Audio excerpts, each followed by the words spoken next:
All right, black voters helped propel President Biden to victory in 2020. And one key part of this demographic is black farmers. Data shows in 2022, there were just under 42,000 black farmers in the U.S. They make up less than 1% of the 3.4 million farms in the U.S. This group has been historically marginalized, with black farmers losing 90% of their land over the last century. The Biden administration has tried to provide aid to these farmers, but they say they're not actually seeing much relief. In 2021, the American Rescue Plan earmarked $4 billion for black and other farmers and ranchers the plan termed socially disadvantaged. Now, this was effectively blocked in court. And then in 2022, the Inflation Reduction Act set aside $2.2 billion specifically for farmers who face discrimination before 2021.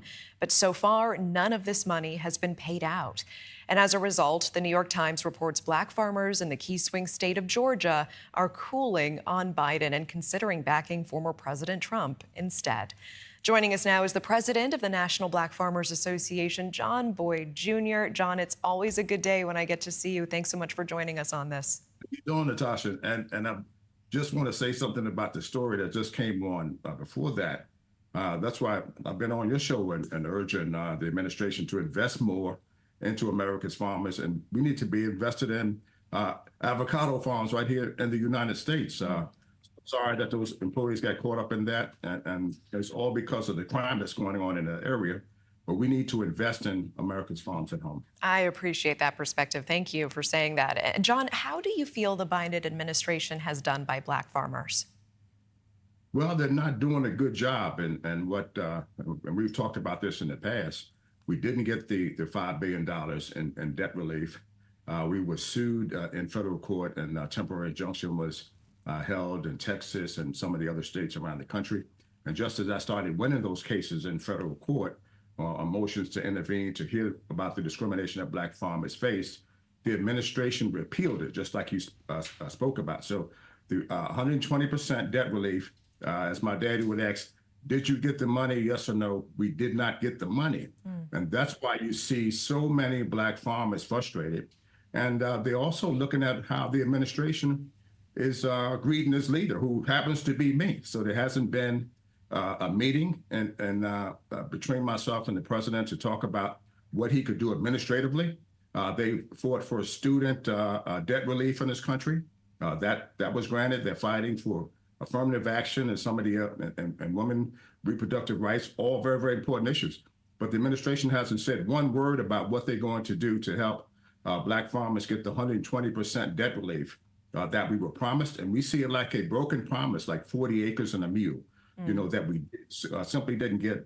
And then we're watching aid go to all of these foreign countries, the war in Israel, $176 billion to Ukraine, and earmark monies for Ukraine farmers to get equipment and seeds and fertilizer, things that they never provided to a black farmer in this country, and we're citizens. I understand. And to that end, I know you've requested meetings with the White House on a number of farming issues. What response are you getting? Well, the meeting hasn't happened. And the president, I was the first black organization when then Vice President Biden wasn't doing well with black support. And I came out and endorsed him early on. And he told me that he would provide debt relief to black farmers in this country.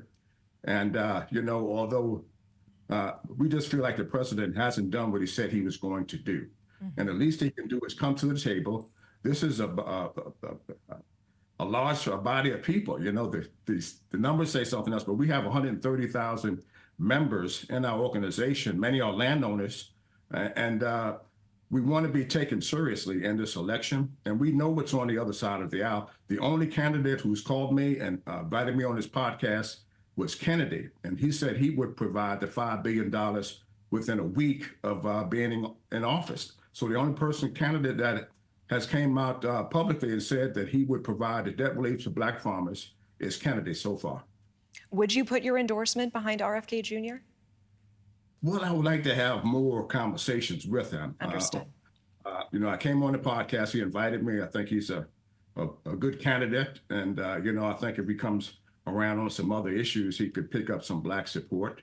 That's my personal opinion. But President Biden, we supported him openly from the microphone, and I asked all of our members to vote for him. And I don't think that we've received a warm reception. That's the word that I'm looking for. On this administration, we should be invited to that meeting, and the president should be able to tell me what he's going to do to fix this problem with black farmers, because we are facing extinction. And that's why you're seeing such overwhelmingly angry black farmers in that article. They're saying we need help now, and we want to know what the president is going to do before we cast a vote for him. That's what these farmers are saying. Understood. President of the National Black Farmer Association, John Boyd Jr., thank you so much for your time, as always. Thank you, Natasha, for having me.